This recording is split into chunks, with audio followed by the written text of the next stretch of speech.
got the DVD here, but I don't like it. Instead, we're gonna read off the VHS. Well, I didn't do that the almost intro literally. yet. Oh, I gotta do the intro, Joe. I'm here to premature this to death. Jesus. Dude, I wish The Godfather started and ended that quickly. Like, that would be fantastic. All right, you know what? We're just going to roll right into it. Hey, everyone, this is Box Office Shuffle. We're a physical media podcast where the three people you see on screen or that you're listening to right now take our physical media collections, put them in a randomizer, and it spits out what we're going to watch roughly every other week. I'm one of your hosts, Thomas, a.k.a. Mr. Warper. Joining me as someone who didn't like The Godfather, or Part 2, is Chris, a.k.a. Gamma Caruchador. I would love to refuse the offer that was made a week ago. And of course, the physical media host of this episode, the man who pulled this from his collection, is Joe, a.k.a. Joe. Hey. Excited. So, Joe, since this is a physical media podcast, would you please give the viewer a synopsis of The Godfather Part 2? Of course, this is a physical media show, as we said. We enjoy interacting with our physical collection, so Joe is going to read off the back of his box. Yeah. We already spoiled it a little bit, but we're doing it anyway. Yeah. We're doing the VHS. That's what we're doing. I'm excited. This will be a good time. Number 2? Yes. Yeah. They almost dropped it. I'm putting it on the ground. I'm so nervous about Yeah, that was a garage sale find, by the way. It Wow. was? Yeah, my sister thought found we it at a had garage sale. Yeah. It's like, man, it's just so clean. Just, oh, God. All right. This brilliant campaign piece of the original Godfather continues the saga of the two generations of successive power within the Corleone family. How do you say their last name? Capullo? Coppola. Coppola, thank you. Yeah, Oh. Francis Ford Coppola. Coppola's Francis like Ford Coppola? I thought we were talking about like in the movie. Yeah, I mean, it sounds like a I was gangster name. Don't get me wrong. It does. I was going to put like the accent on. I was like, wait, Joey, it's not. Yeah, is he Italian? I think he is. Risotto. Risotto. Macaroni. Coppola tells two stories in part 2. The root and the rise of the young Don Vito, played by the uncanny ability by Robert De Niro, and the ascension of Michael Al Pacino as the new Don. Al Pacino. Al Pacino. Did I say that? My bad. Yeah. Al Pacino. My bad. Nice. Even excuse me, it's Mr. Dunkachino. Mr. Dunkachino. Jesus Christ! What an intro. Resembling many of the talents who helped make The Godfather, Coppola has produced Coppola. Dude, we're gonna butcher this the whole time. It's almost done. Don't worry. Has produced a movie of staggering magnitude and vision. Chris would say otherwise. And unbeatably the best sequel ever made. Robert De Niro won an Oscar for the film, received in 6 Academy Awards, including Best Picture in 1974. Spoilers. Indeed. So, Joey, you're going to read every description for the rest of this podcast. I'm down. Well, I think on the There Will Be Blood, I pre-read it, so it wouldn't be bad. And this one, I pre-read the DVD. I was like, fuck, I had the VHS. I'll grab the VHS and read it. Oh, yeah. So I was unpre-read Joe going through that, just struggling. Yeah, we were struggling hard, much like Chris and I were struggling to get through The Godfather Part 2. Yep. All right, so now that Joey gave us that eloquent as hell intro, The Godfather Part 2, originally released on December 20th, 1974, and as Joe showed, we watched his DVD rip, because one of the ways Joe interacts with his media is he makes a DVD and Blu-ray, and I think you're going to eventually get up to the 4K when that becomes possible, if it ever does. Working on it. Yeah, because there's some players that it'll work with and some that won't, plus obviously it's a lot more data to do a media storage system, and you use Jellyfin for yours. We said we watched the DVD rip, and there's been a number of releases of The Godfather, obviously. You've had VHS, as you saw, the individual VHS, that was a collection. DVD, Blu-ray, 4K, there's even been a kind of edited cut called The Death of Michael Corleone, that I think came out with the 4K, I think.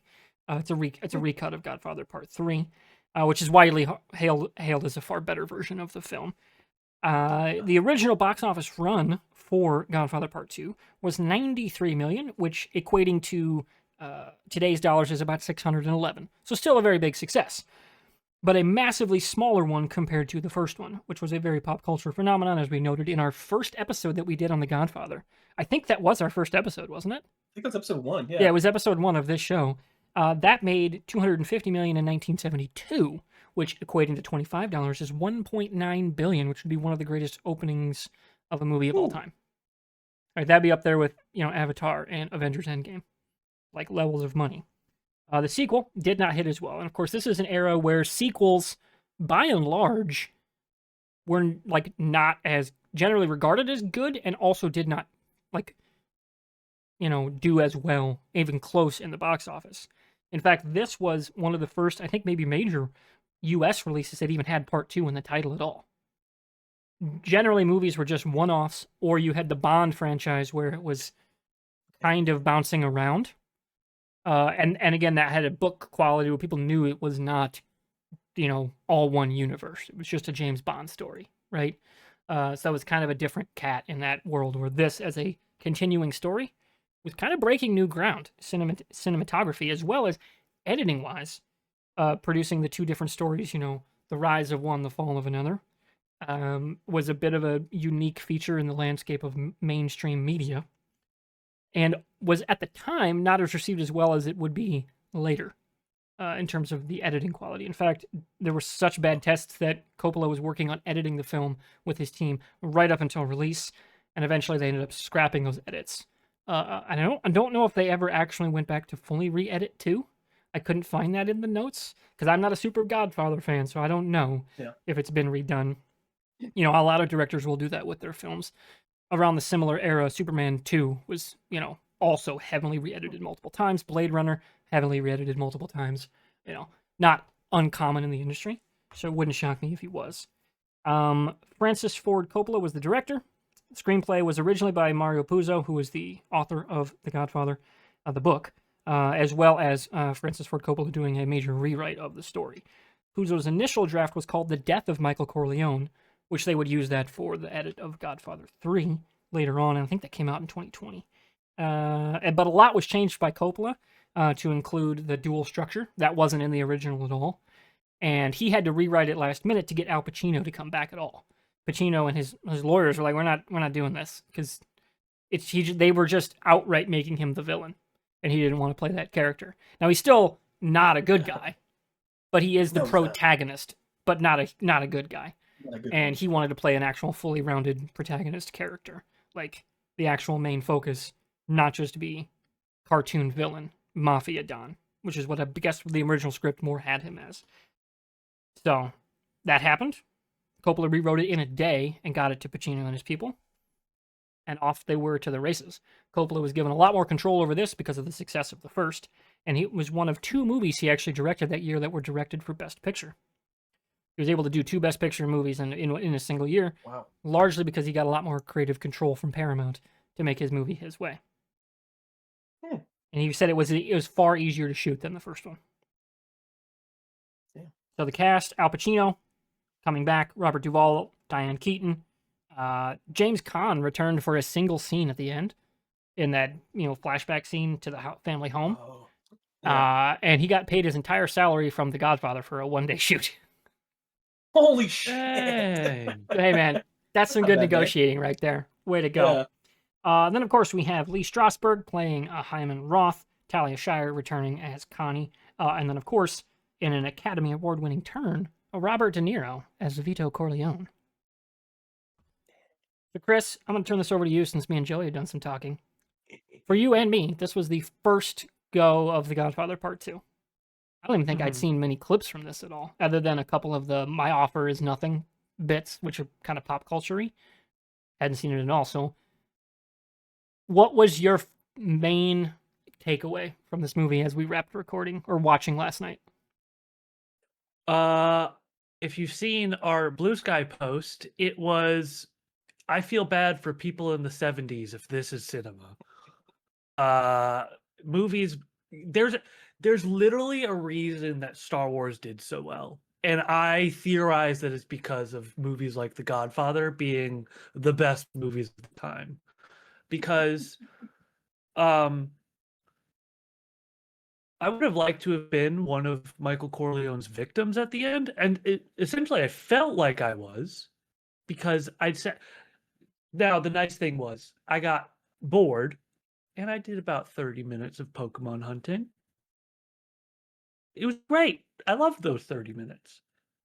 The other one thing that I really liked about the movie was that James Caan did return in the final scene.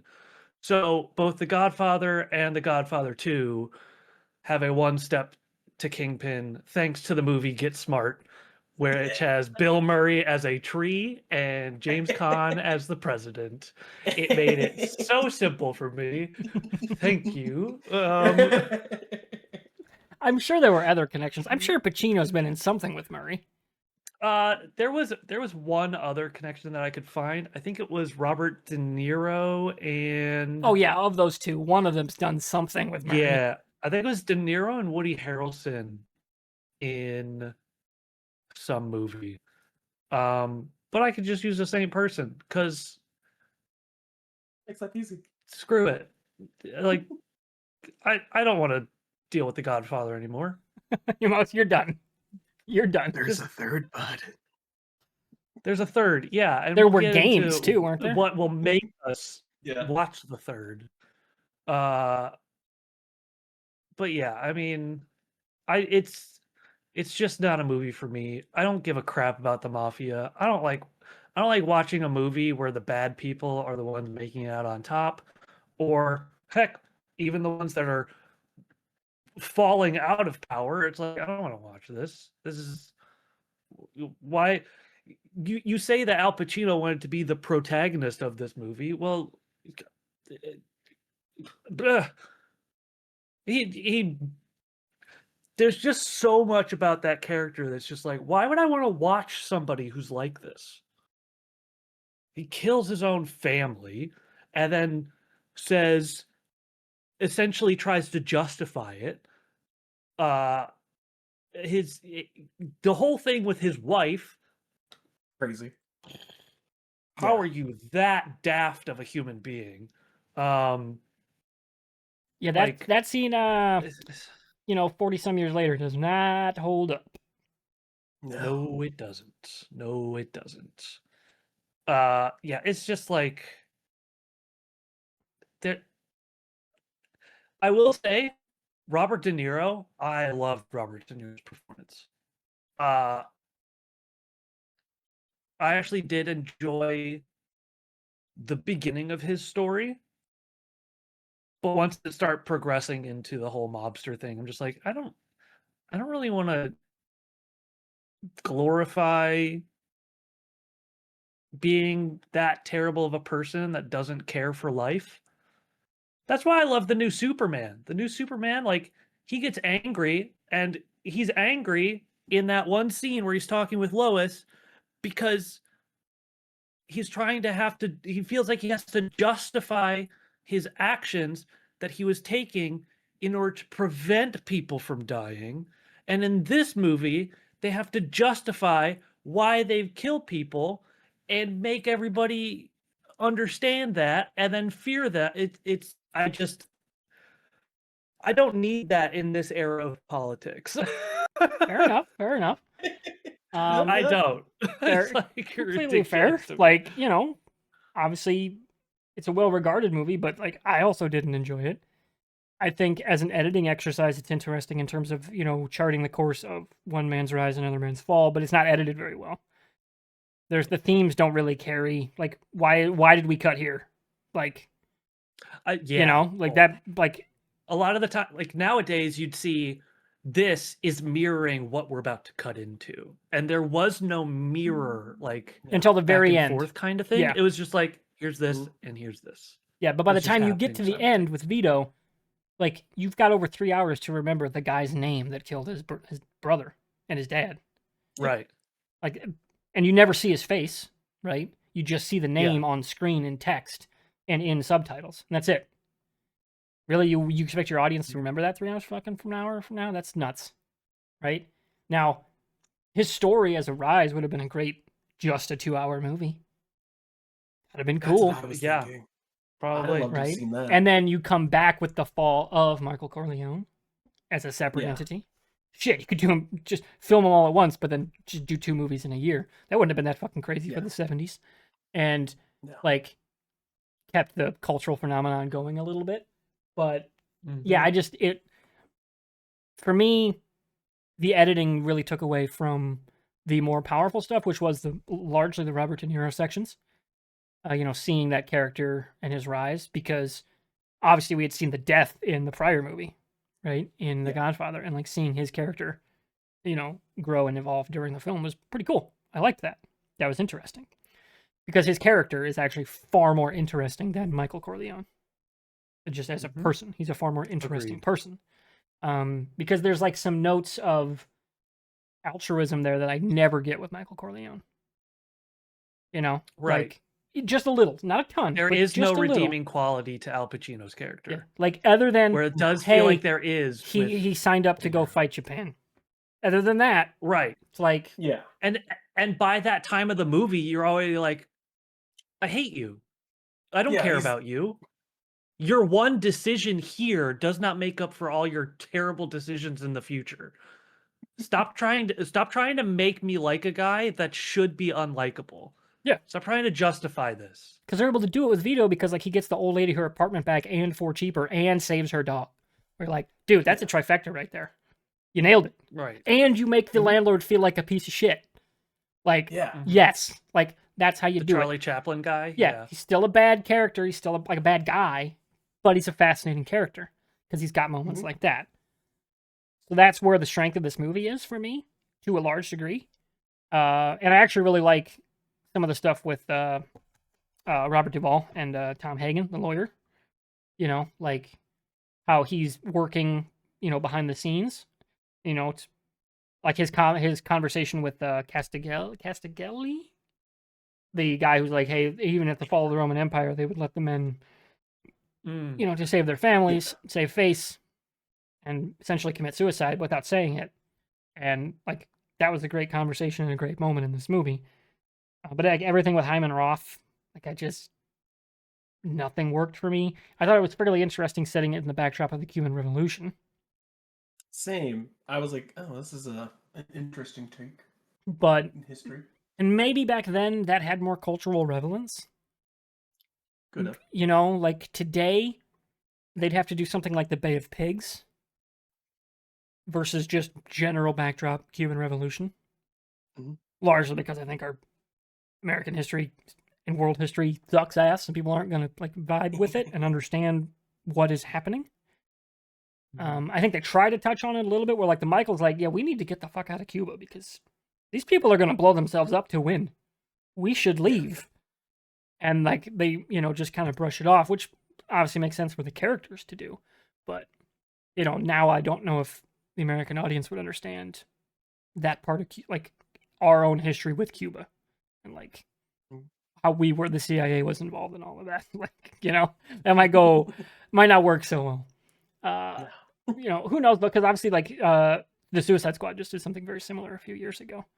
Whereas basically, we were involved in, their revolution, and like, but then there was a fucking kaiju involved. It got absolutely crazy. Yeah. But anyway, and not to bring it back to a superhero movie, but yeah, I'd give it a 2.5 if I have to score it right now. I gave the first one a 3 out of 5.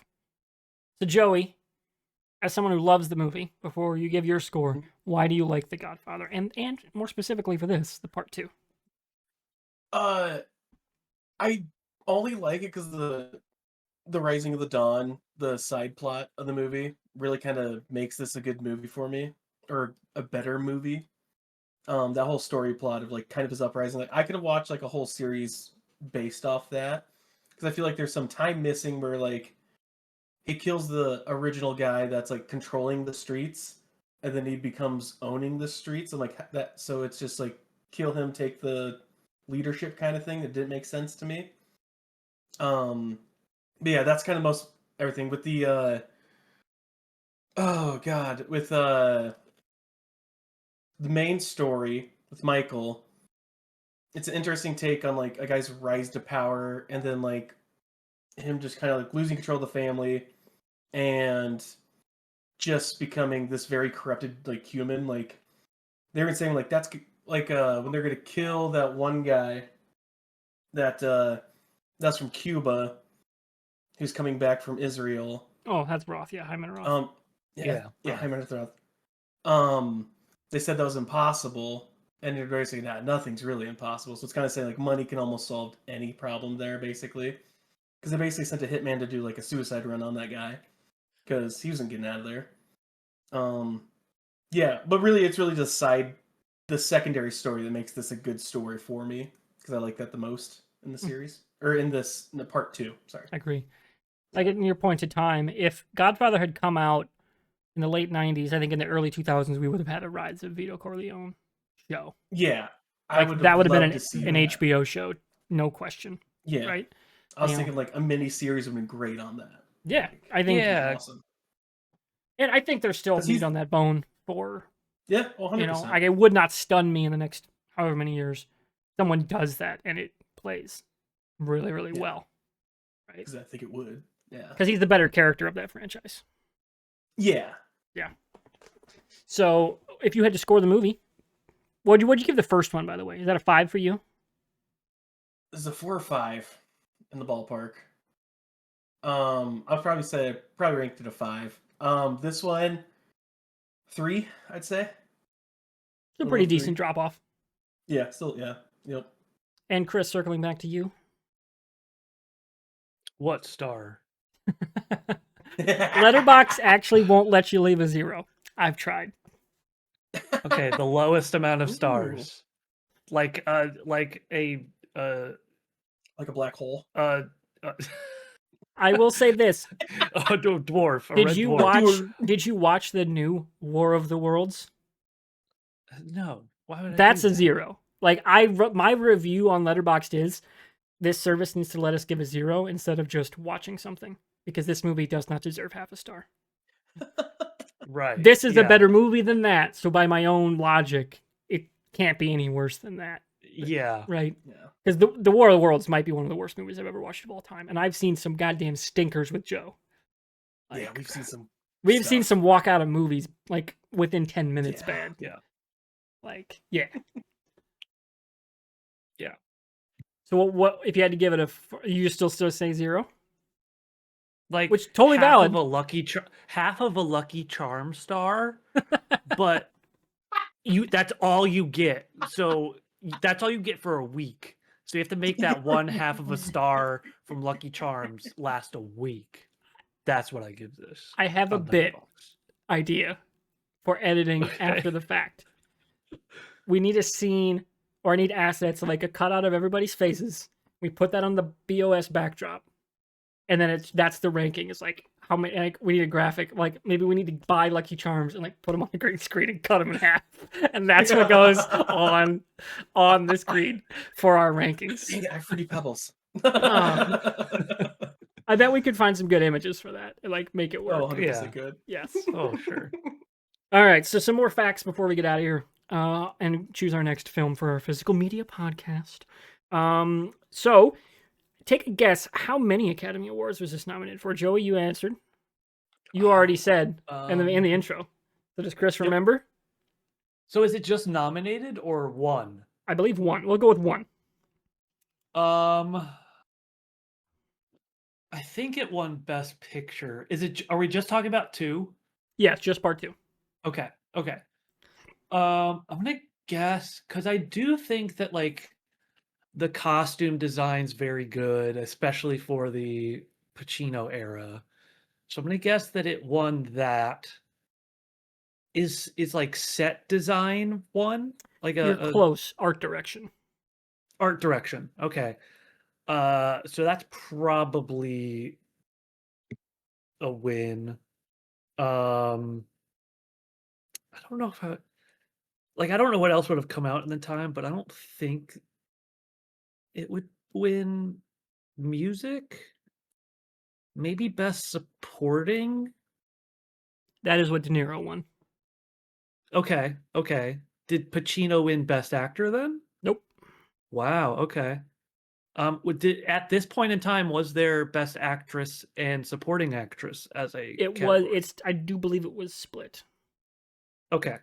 I'm just gonna go ahead and say 5 wins. You're close. It's 6.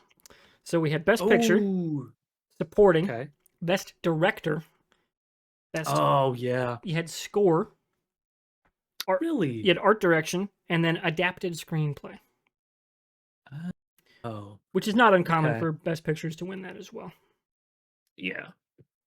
I thought the score was Okay. very similar to the first one, so that's interesting. Very. Yeah. Yeah. But I think it's a largely effective score. Oh, 100%. And like Once you hear that tune, unique, you're like, oh, it's like Godfather. how they use the horns and everything. Mhm. Unique in terms of like that intro. It's a little overpowering for me, a little too much, but sets the scene quite nicely. And it's an iconic opening. Is it a bugle or is it a trumpet? Maybe it's one of those Trumpet? ones with those mutes you put in the trumpet. Yeah. It was actually that saxophone thing that Jet Black used on Yes. Jimmy The Fallon. Saxima boom. Yeah, saxaboom or whatever. Yeah. That's an all-time shit right there. That's one of my favorite late night moments. Mostly because it's the Roots. You know, I don't give a shit about Fallon, but it's the Roots. You know, come on. Yeah, that's some good shit. The best part about Jimmy Fallon is everything but Jimmy Fallon. Pretty much. Fallon's the one thing that like brings that show down. Man, I wish Craig Ferguson still had a late night show. He was the best. Dude, he really was. Him and that era Conan. Yeah. Oh, for sure. The Walker Texas Ranger lever was so fucking good.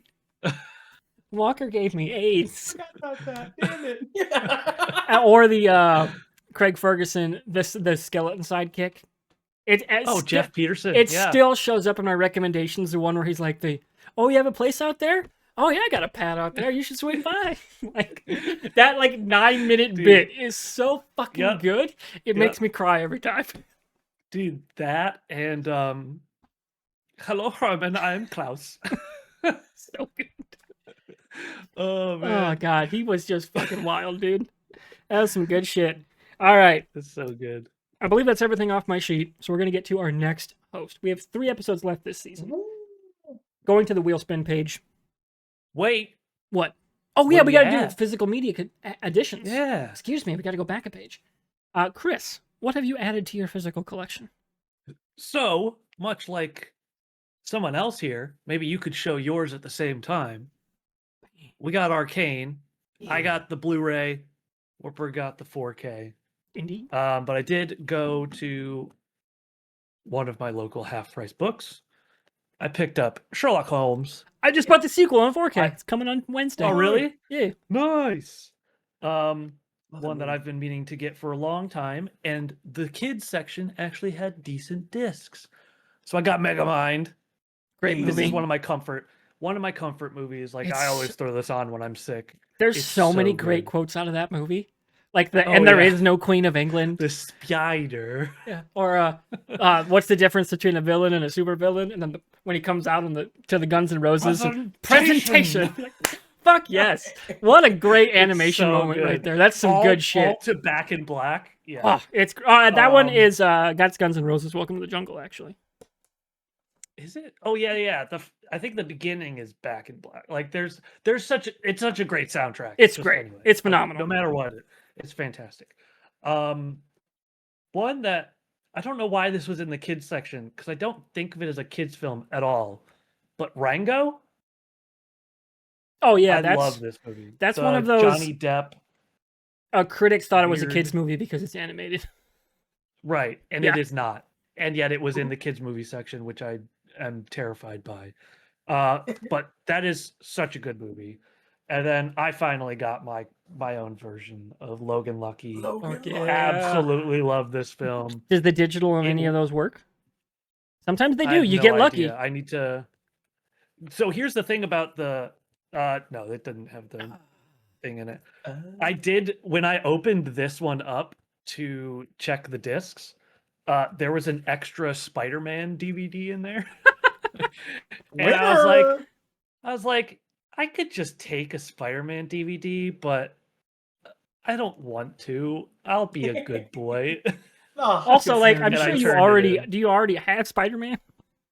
I think it was the Sony Uh, and Columbia Pictures one. So it was the original Gotcha. Spider-Man. Okay. So I don't have those, but I do need to get that collection.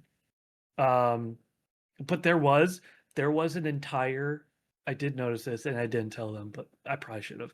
There was a Blu-ray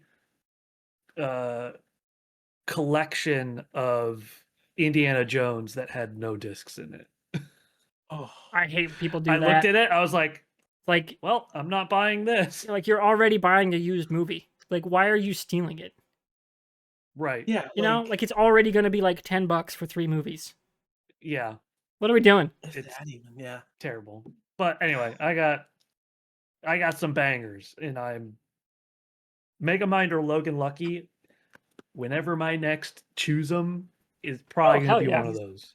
Please be Hell Logan Lucky. yes. I have some haven't seen names in mind for guests for Megamind.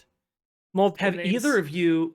Oh, really? Oh yes. Have either of you seen Logan Lucky yet? I have No. not. I've seen a trailer. I've been and I wanna waiting. see You it. had me buy it, so Okay. I bought it. Okay, then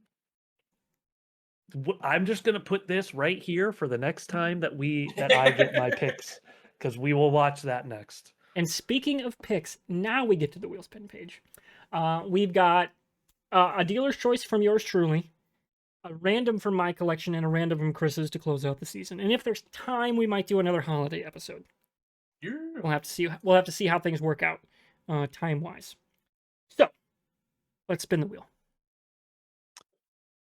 I should probably mute the What tab. if it lands on Logan Lucky right now? Oh, dude, I'll go crazy. It's gonna be Lord. dealer's choice. Me. Ooh, okay. So this is Let's my get full it. list. If anybody wanted to see, it's like 270 some long on just the wheel of names. Technically, my collection is now up to 489 movies, not counting TV, just movies. So I brought 3 to the floor for us to decide. So 2 of them are related to a movie out in theaters, and one I said we might pick depending on if we're doing a holiday movie. Maybe I'll save Die Hard if we do a holiday movie. Oh yeah. So, choice between the original Predator, Oh. which I have never actually seen, not on TV. I've only seen it, I think, on FX. Okay. Okay. So I've never seen it without ads. Mhm. And then also Dan Trachtenberg's, who was the director of Badlands, Prey. Prey is so good. I also have Predators on Blu-ray, but those are the 2 that make the most sense: the original and the most recent. This is 100% Warburg's decision. Mhm. I absolutely love Prey. Dude, Prey absolutely rules. Prey is so good. I don't think I've ever seen Predator from start to finish. So do you want to go with I gotta do fish the? My cat's in my power cable. Hold on. Get a photo. Get a photo. Joey's got to be his own Predator right now. He's got Cue the soundtrack. the little clicky noise. Tell you what, we will take this one to the Discord. So last time he was in there, sorry, he turned my PC off. So I didn't want him to do that. Yeah. Well, good news. Come on, Chonk. I have you guys record in MKV. So if that happens, your file would be good to go.